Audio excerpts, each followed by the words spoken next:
Mesdames et messieurs, bienvenue pour ce 8e lancement de l'année au Centre spatial guyanais et ce 2e lancement de l'année d'un Soyuz. Aujourd'hui, pour cette mission, Soyuz doit placer 2 satellites Galileo fabriqués par OHB System en orbite moyenne circulaire à une altitude de 23 522 km et avec une inclinaison de 57 degrés au-dessus de l'équateur.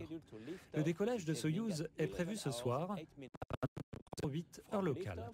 Du décollage jusqu'à la séparation, il se sera écoulé environ 3 heures et 47 minutes. Les 2 satellites seront lâchés en même temps. Après le lancement de 2 autres satellites, Galileo et de Copernicus, Sentinel 2A par Soyuz et Vega respectivement, cette mission est la 3e de l'année effectuée par Arianespace pour l'Union européenne. Dans les 2 cas, l'intégration de la mission s'est effectuée dans le cadre d'un contrat signé avec l'agence spatiale responsable des segments spatiaux Galileo et Copernicus. Par conséquent, Arianespace est très reconnaissante à la Commission européenne et à l'ESA pour leur confiance renouvelée en nos systèmes de lancement. C'est une source de fierté pour nous que de fournir cet accès indépendant à l'espace aux institutions et gouvernements européens, grâce à notre famille de lanceurs. Mais notre 12e Soyuz lancé de Guyane française est fin prêt pour son décollage. Alors profitons du spectacle.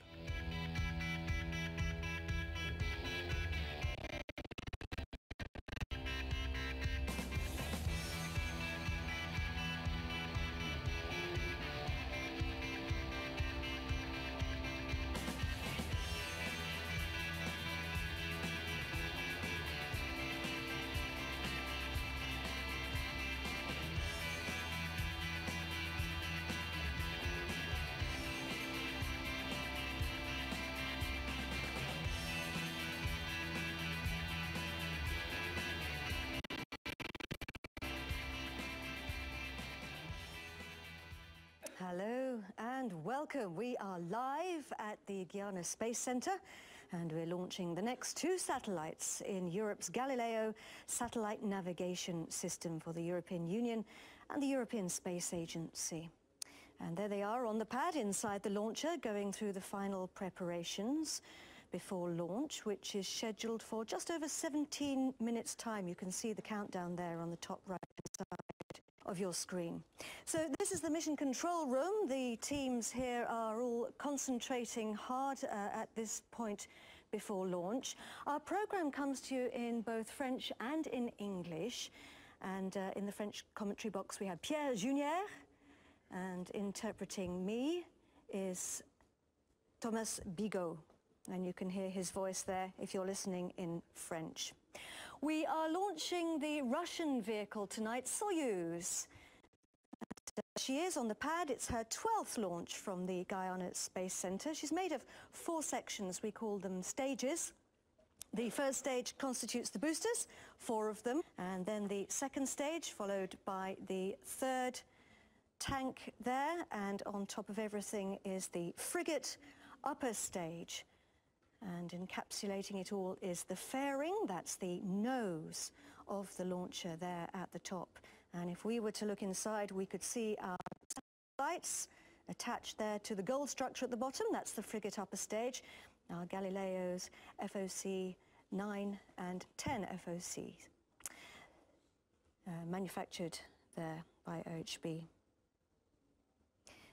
15 minutes and 48 seconds to launch. These are the status panels here on the right-hand side of the screen. They're all green. These are the systems which send their status to the boards here in Mission Control, like the dashboard in your car, or indeed a set of traffic lights. Everything has to be green in order for a launch to go ahead. We have various teams working here in Mission Control. This is an important team. It's called the Flight Desk, made up of the top management, the highest technical authority for launch operations. And they have the final say in the event of unplanned situations, and teams across report to them. And we have, of course, joint Russian and European teams working side by side. So Galileo is a thoroughly European project. indeed a flagship European project. And we'd like now to welcome the new Director General of the European Space Agency, Jan Werner.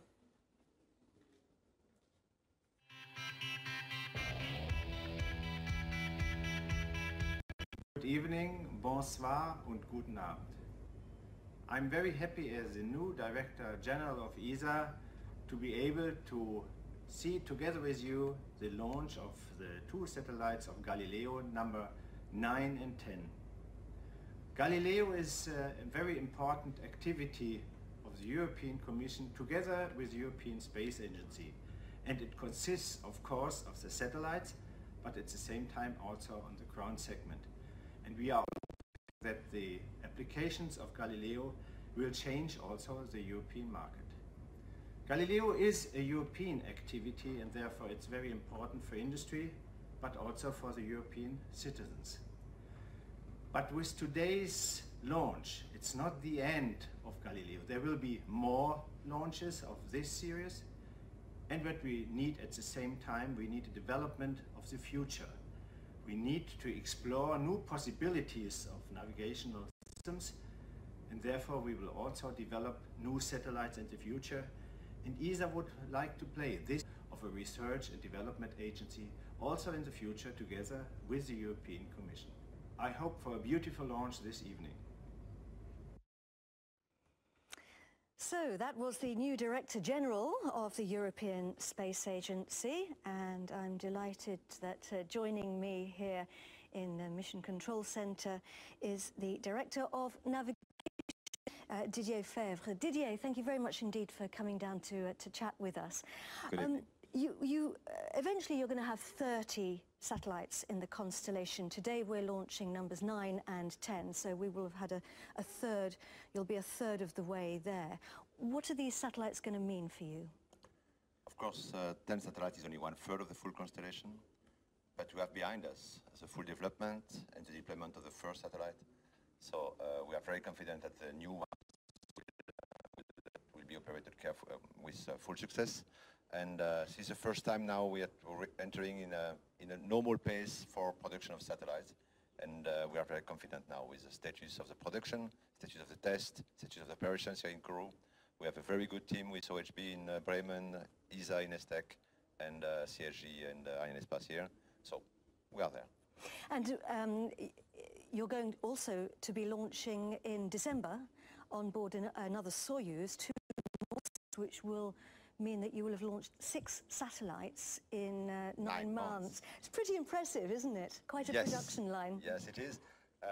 We launched in August, you know, with difficulty, but we are now in September, meaning that we have launched already 6 satellites tonight in 1 year. If we launch in December, all our plans are leading to this launch in December. We'll have launched, as you say, 6 satellites in 9 months, which is exactly the pace we expect our manufacturer, and from here the operations, which means that the deployment is now ongoing, and the final deployment, which is expected by 2020, is, let's say, achievable. So if you keep this rate of production going, you'll have launched 26 satellites by 2018. Yes. What's the next phase after that? So let's start with the first phase. So 1 Soyuz in December, 1 Ariane in next year in 16, 1 Soyuz and 1 Ariane in 17, 18. And then we have to procure an additional batch of satellites, which will be launched by 19 and 20, reaching 30 satellites by 2020, as it is the objective of the European Commission, of ESA, to reach its final completion of the deployment by 2020. Now, we're coming up to an important phase in the countdown, which is the last 10 minutes and 20 seconds. We're going to get an announcement.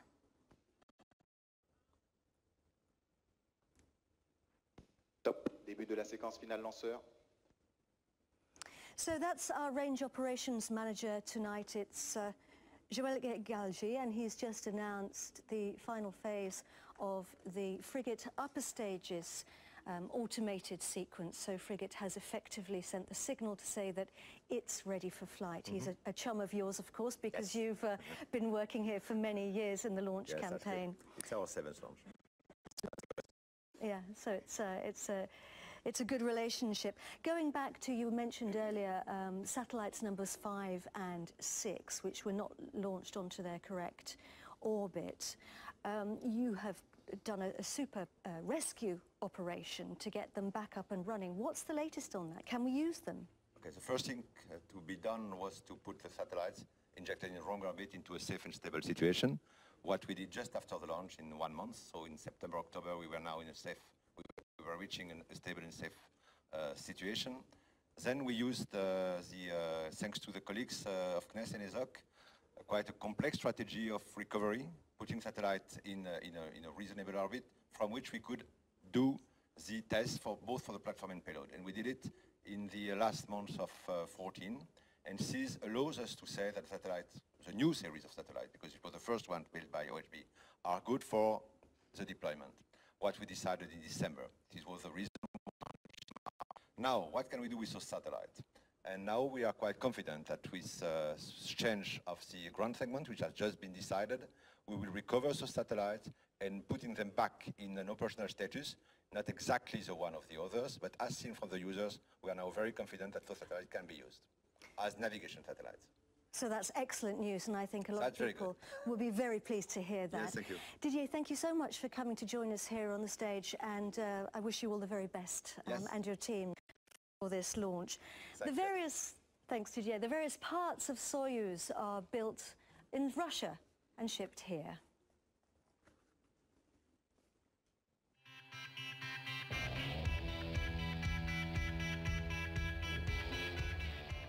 Operations started in the Launch Vehicle Integration Building, the MIC, where the first 3 stages were assembled horizontally, starting with the 4 boosters, which were strapped to the 2nd stage, followed by integration of the 3rd stage. Meanwhile, the 2 Galileo satellites arrived in Cayenne and were then transported to the payload processing facility at the Guiana Space Center. Teams performed a series of tests and checked the good health of the satellites in the utmost cleanliness before transferring them to the S3B building to fill the tanks. The satellites were then attached to a dispenser, which is specially designed for this dual launch. At the same time, the frigate upper stage was transferred from the F-Cube building to the S3B, where the satellite stack was integrated with the upper stage. The whole stack was carefully hoisted and encapsulated inside the protective case of the fairing to form what's known as the upper composite. The first 3 stages of the launch vehicle were transferred to the pad 4 days before launch. It was then raised inside the mobile gantry, which protects it and provides feed lines until it's retracted 1 hour before launch. The upper composite was then transported to the pad and mated with the 3rd stage that same day. The fluid and electrical connections were then activated along with the air conditioning inside the fairing. Meanwhile, less than 2 kilometers from the launch pad, the joint Russian and European teams in the Launch Control Center monitor all these operations. There are various teams here. One of them is responsible for ground operations, and it's led by the Soyuz launch site operations managers, who also coordinate with mission control for the final authorization to launch. And another team is responsible for making sure that the vehicle is ready for flight. This team's led by the Arianespace production managers, and they oversee all the operations from launch vehicle assembly to the moment of launch. The team oversee procedures to ensure that they are followed correctly, and the safeguarding team ensures that all the operations are carried out according to very strict rules, guaranteeing the utmost safety here at the base. And then we have the Immediate Visual Control Team, or CVI. These guys and girls monitor how the flight is progressing in real time, using telemetry information from the launcher as it flies over the tracking stations along the flight path. Now in launch, so they are initiating the final phase in the Soyuz automated sequence.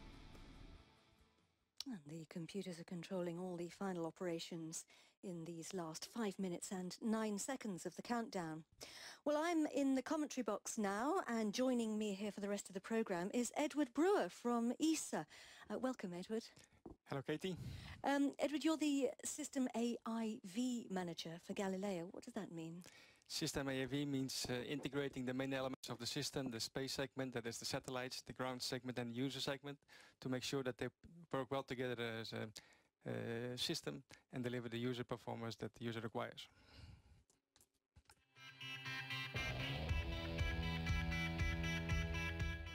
As people love figures, I will provide you some. So, in the night, at 2 hours, 8 minutes and 10 seconds, the liftoff will take place. 2 minutes, the liftoff at 45 kilometers of altitude.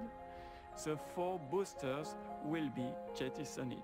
At 5 minutes after the liftoff, at 150 kilometers of altitude, the second stage will be separated.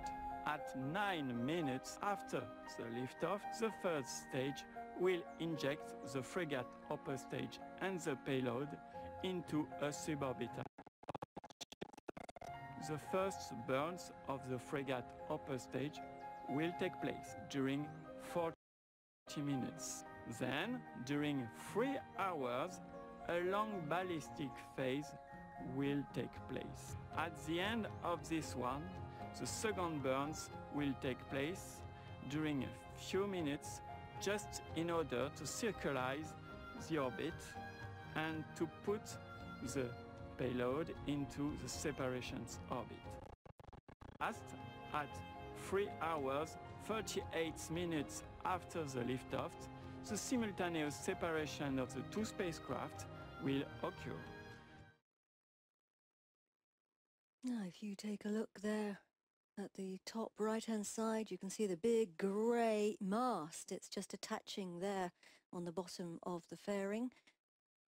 That's called the KZM, and inside it are what we call the umbilical line, taking information from the satellites to the teams on the ground. And those are about to be disconnected. Largage des ombilicaux, ciao. And the range operations manager there has announced that they're being disconnected. We can't actually see that. They're inside the mast, but they drop into a basket, and it means that we're no longer getting information from the spacecraft.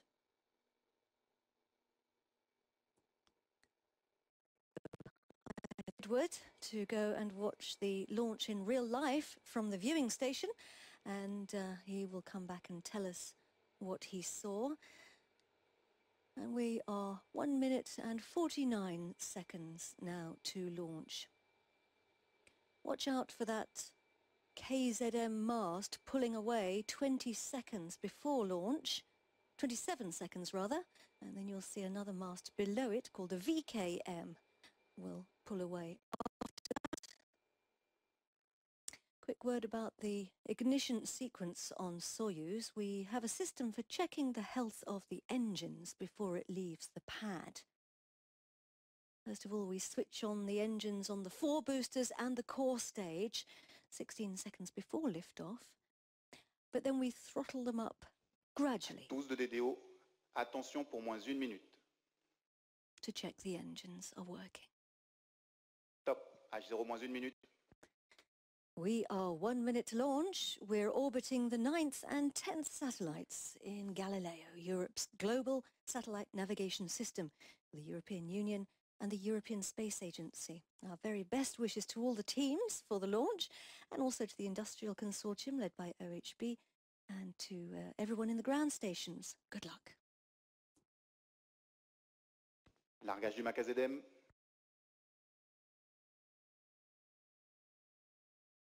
À 12 de DDO, attention pour le début de la séquence d'allumage lanceur. Top, H0 moins 20 secondes. Largage du VKM. Allumage triétage. À 12 de DDO. Attention pour le décompte final. 10, 9, 8, 7, 6, 5, 4, 3, 2, 1, top. Et décollage VS12.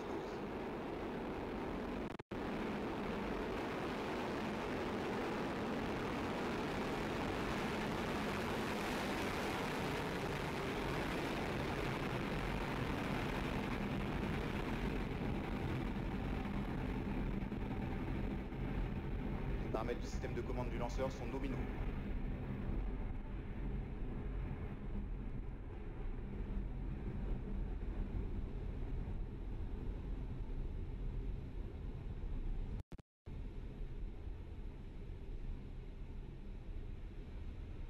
La stabilisation du lanceur est correcte.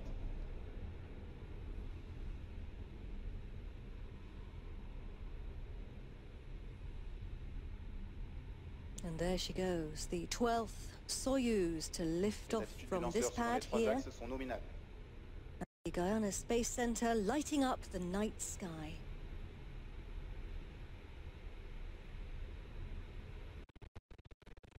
Itself against the gravity of our planet, delivering a total thrust the equivalent of 3 Airbus 380s. Pretty impressive.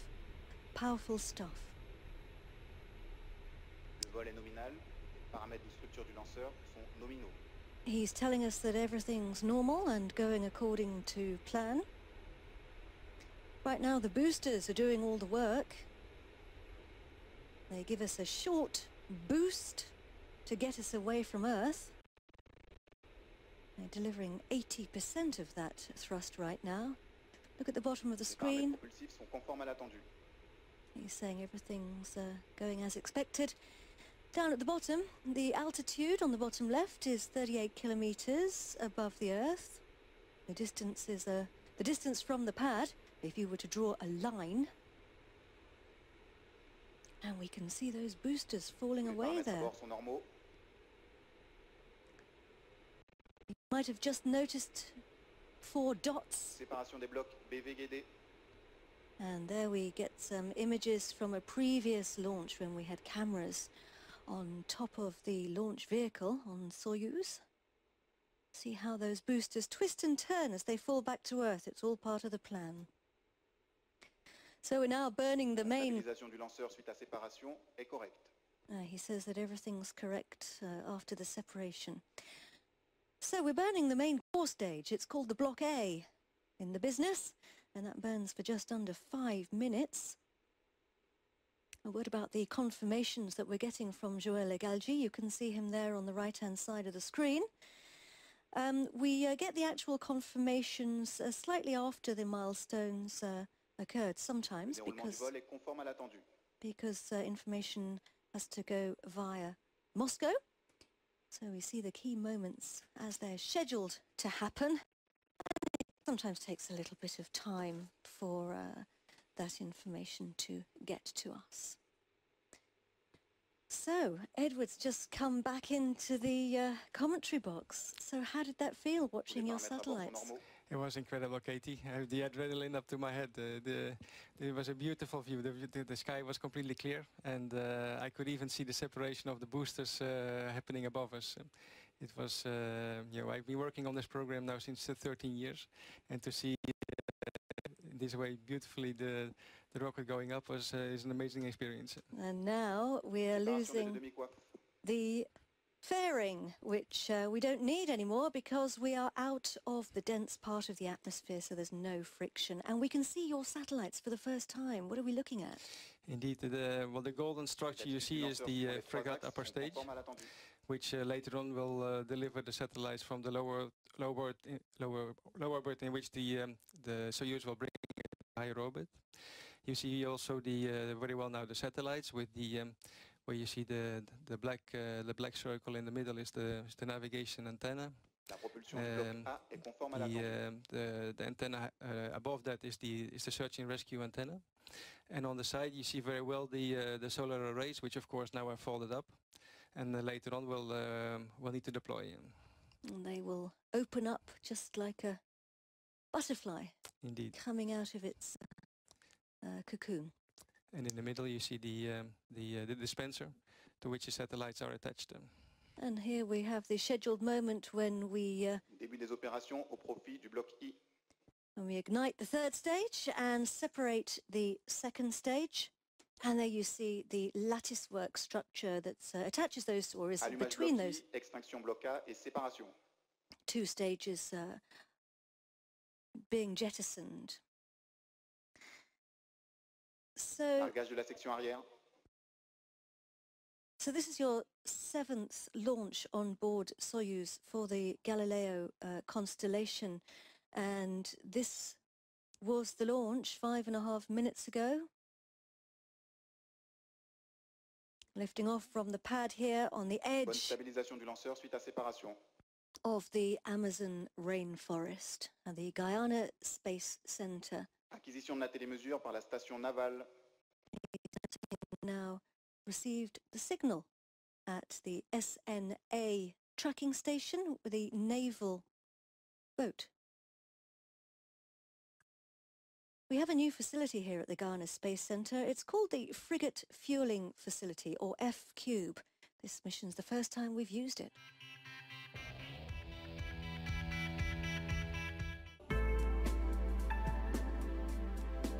We launched from French Guiana the first Soyuz 2011 and the first Vega in 2012.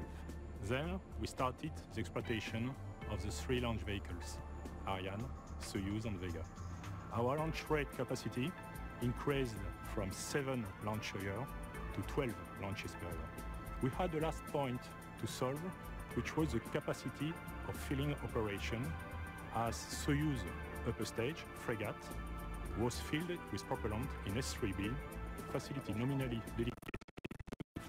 Situated on Soyuz launch pad, this facility is dedicated to Fregat, increasing disponibility of the filling facilities for spacecraft. Flight VS12 will be highlighted. This is the first time we are using the FQ building here behind me. It is dedicated exclusively to fill the Fregat upper stage tanks. Fregat is sectioned at the top of the launcher, where we put the payload and we deliver them.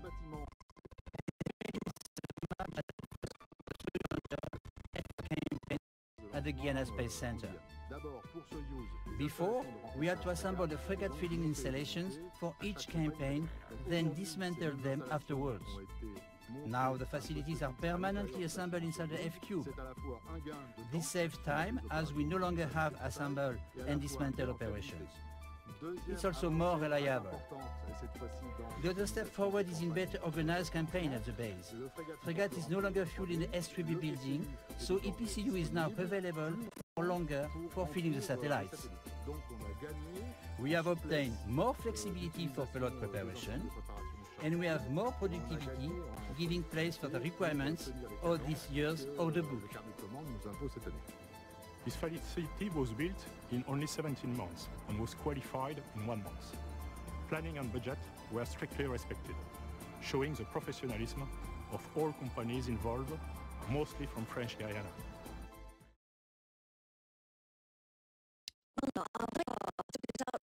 Kourou across the Atlantic. We are heading out now across the Atlantic towards France. We travel across Europe, Russia, down over Southeast Asia towards Australia, which is where we will start the process of separating our satellites. Now we're tracking the launcher using ground stations as she flies over. It's called telemetry, and Soyuz sends signals which tell us how the flight is progressing.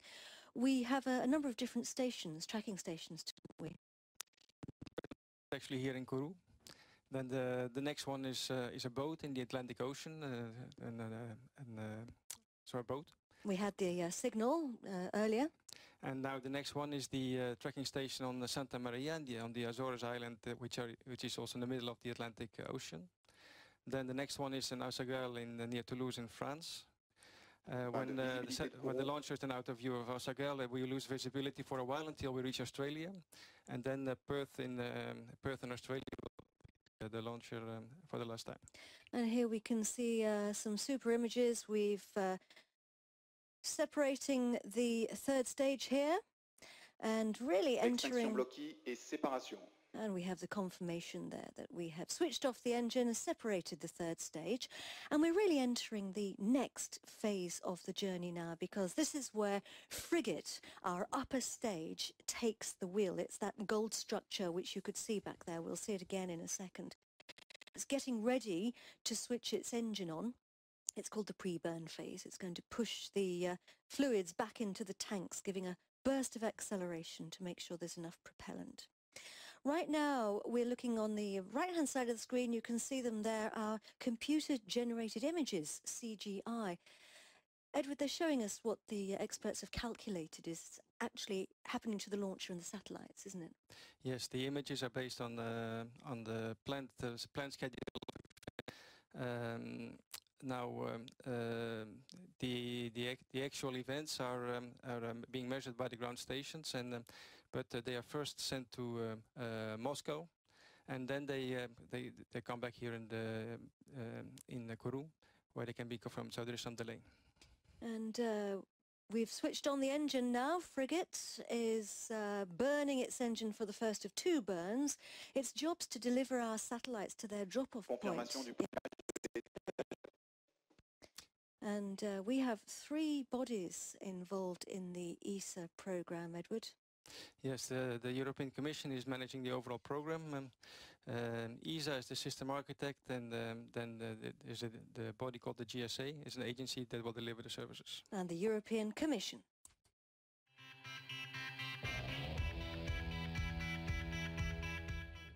Ladies and gentlemen, 6 months ago, I confirmed the commitment of the Commission to make the satellite navigation program Galileo a tangible reality. Today, I am pleased to announce that the second launch of Galileo satellites in 2015 has just been performed. 1/3 of the Galileo constellation is now in space. This is an important milestone on the way leading to a fully deployed constellation of satellites and services by 2020. I am proud to say that this has been achieved thanks to the full implementation of a European political commitment with Europe's state-of-the-art technology and engineering expertise.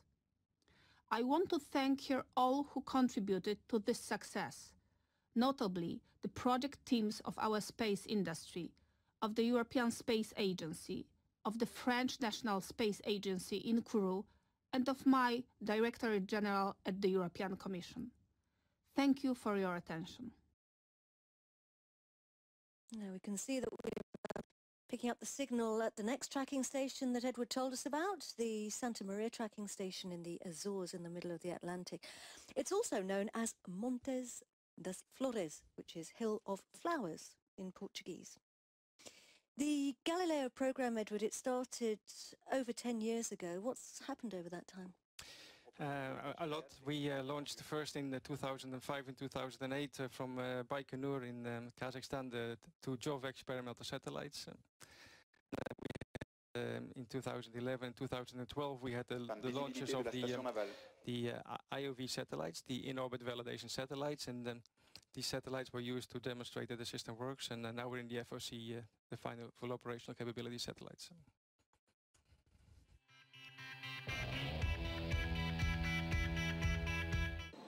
At the European Spaceport in Kourou, French Guiana, Galileo Sat 9 and 10 are being prepared for launch in their dedicated clean room. Soon, both satellites will be on top of a Soyuz launcher. A launch kind will never be a routine operation, but the mass production and frequent launches of Galileo satellites prove what a well-oiled machine the program has become. With now so many satellites in orbit, the system has the capacity to really show what it can provide. Already validated with a mini constellation of 4 satellites, Galileo showed it was performing beyond expectations. But now, with several years of operations and more satellites in orbit, the return of is very good. We have a good return of experience of the ground and space segment elements we have deployed so far. So we are very confident for the future. We have to carry on deploying the remaining elements of satellites and ground elements. And we are confident in order to reach for next year a capability which will allow actually the program to start providing the first services. With first services soon to be operational, it's important to note that the complexness of Galileo does not lie within the individual satellites, but rather in the vastness of the system and its synchronization. Galileo is indeed comprised of a constellation of satellites associated with a huge ground segment, a network of stations deployed around the Earth and designed to manage the satellites and to check the positioning signals. With so many stations worldwide, this network is surely one of the most sophisticated systems ever built by humans. However, as in space, operations on the ground are now becoming mature. The ground segment of Galileo is deployed worldwide. We have 2 main control centers in Europe and a network of ground stations deployed all over the world. The ground segment is fairly complete. We are currently deploying the main elements of redundancy, mainly in the control centers, in order to have a full backup capability and to achieve the robustness which is necessary for the operations. With the ground segment almost completed and the constellation partly built, the challenge for Europe is to continue the deployment and keep on launching more and more satellites like Galileo Sat 9 and 10. Europe will also have to show that the system can deliver the services expected in 2016, with half of the satellites up and running. The challenge for Galileo in the next months is not anymore in achieving the technical performance, but is in achieving all what is necessary to operate a very large distributed system in space and on ground, consisting of many elements which are largely unmanned, and they have to be controlled from the control centers, and to be able to automatize all the operations and to be able to achieve the robustness and the stability of the system that will be expected by the users. The Galileo system will reach its full operational capability when there are no less than 24 satellites and 6 as backup, in 3 orbits at an altitude of 23,222 kilometers. By then, Europe will have its very own satellite navigation system, and it will provide high-quality positioning, navigation and timing services to users across the world. An ambitious goal, but one that Europe is ready for.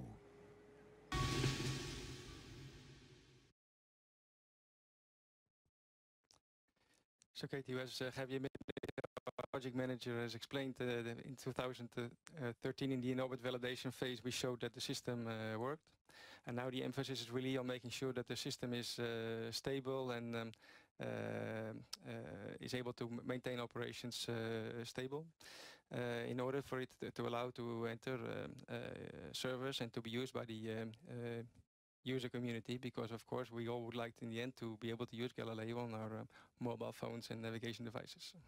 Absolutely incredible when you think that only 10 years ago, when this was first conceived, the idea of us having navigation on our mobile phones was well, very novel, to say the least. The organisation which will implement the services for Galileo is called GSA. They've developed some new receivers.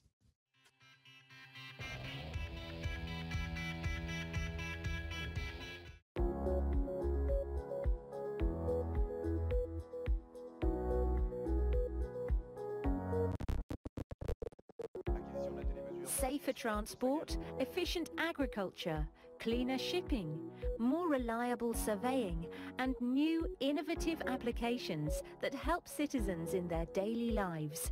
Galileo will have the power to do it all.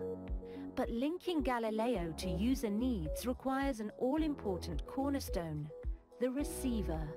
Receivers act as a prism, translating navigation signals sent by satellites into a wider timing services. Many of the leading industry players already have commercial products that are ready to use Galileo.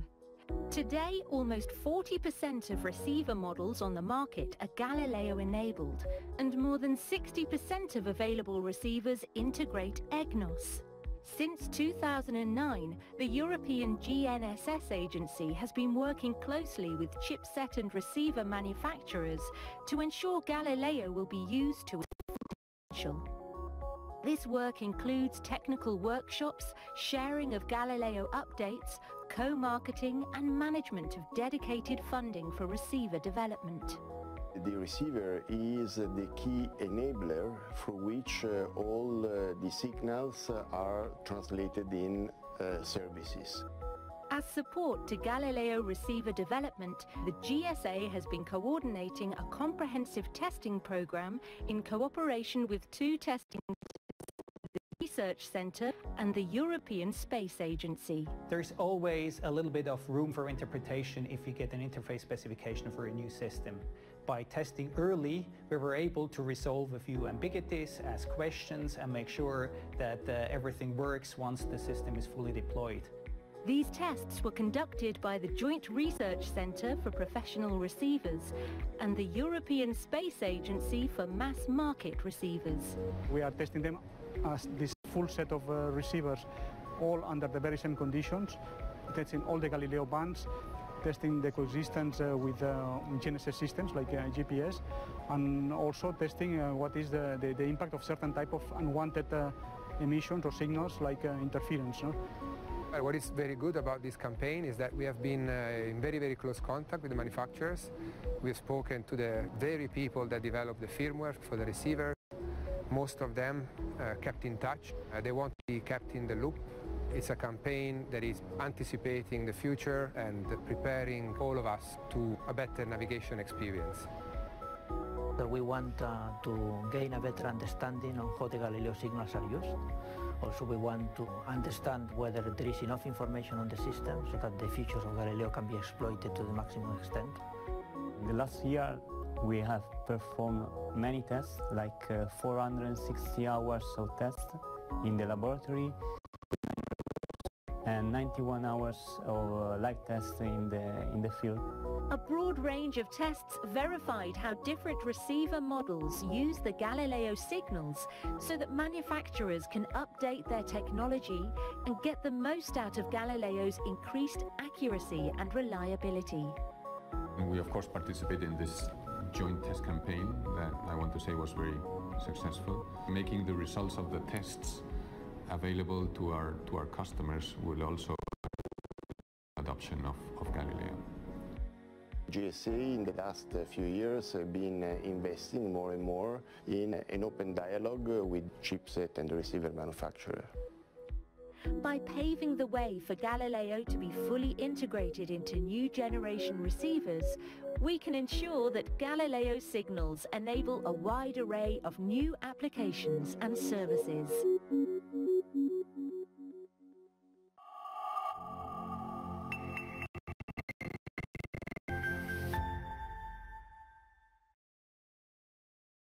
So, Katie, this activity that is currently being conducted at the Joint Research Centre in Italy and at ESTEC in the Netherlands to demonstrate that Galileo can work well with the main chipsets that are in the mobile phones today is fundamental for the rapid introduction of Galileo to use. So it's a very important activity. Yeah.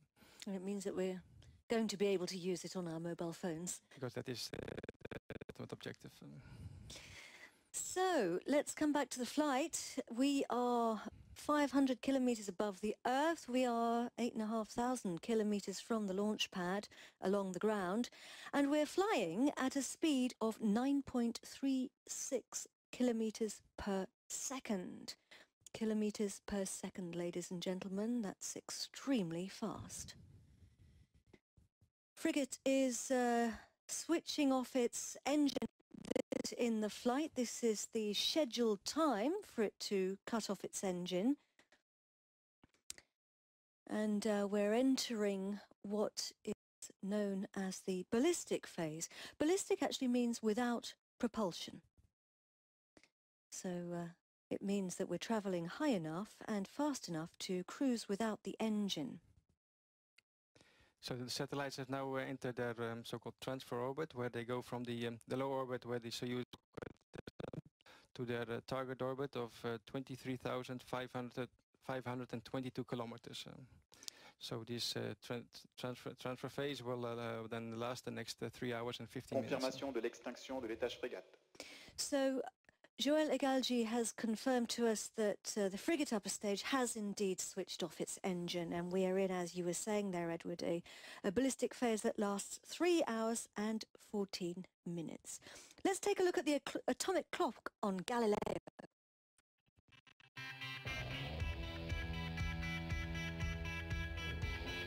Although from a distance the Galileo constellation may look like a molecule with electron satellites and the Earth as its core, this atomic comparison only really comes into its own when one considers what lies at the heart of Galileo, the measurement of time. In fact, the Galileo system is one vast space clock, the accuracy of which is crucial to the quality of position calculations, and to ensure the success of this, Europe developed what are known as atomic clocks. An atomic clock that deviates by 1 nanosecond produces an error on the ground of 30 centimeters, which, if translated to a second, makes an error of 300,000 kilometers, which means one might as well be on the moon. Hence the importance of reducing inaccuracy and the key role played by the clocks on board the Galileo satellites.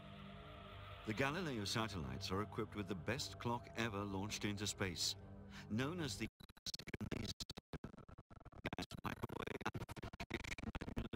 emission of radiation.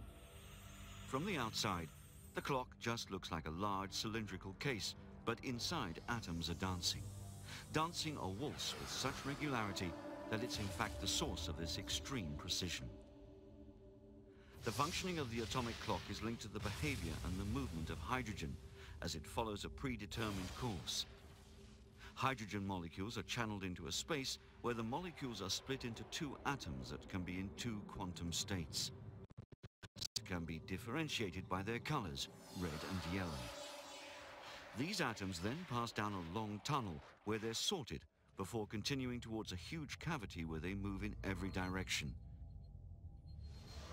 This is where the atoms are stimulated, excited, causing them to pass from one state to another, thus leading to the stimulated emission of microwave photons.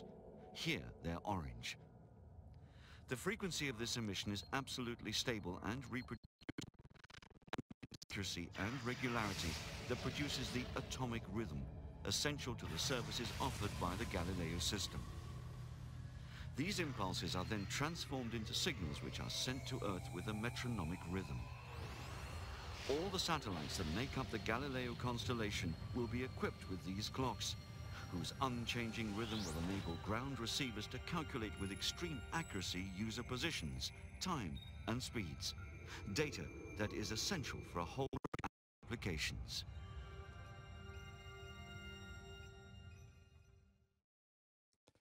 So, Katie, these atomic clocks are really the heart of the system. They are the key enabler of the system, and they are based on on development activities that were started at ESA ESTEC in combination with European industry in the 1990s. And thanks to this, we are now today able to deploy a constellation with atomic clocks with excellent performance. Remarkable technology, and incredible really to think how dependent now we all are on such accurate and precise timing. And if you look at the right-hand side of the screen at the top there, you can see we are really climbing into space. Just to remind everybody, the frigate upper stage is the gold structure there. And we're now going to hear from the prime contractor, OHB, who are leading the consortium.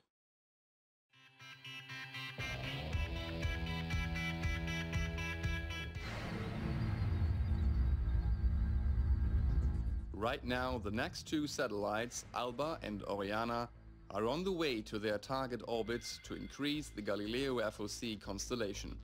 OHB is prime for the FOC phase under ESA contract and responsible for 22 satellites for the time being. The modular and flexible design allows use of 1 per month and a maximum of flexibility in AIT with quality standards according to ESA rules. The first 2 FOC satellites were launched in August last year, followed by Adam and Anastasia in March 2015. By now, all satellites have an excellent in-orbit performance. OHB is proud of contributing to the European satellite navigation system, which will produce a multitude of useful applications. Parallel to the successful delivery of our FOC fleet, OHB is already actively working on the development of the next generation of navigation satellites for Europe. Find out more about OHB as a leading space systems company in Europe on ohb.de. Galileo FOC, satellites by OHB.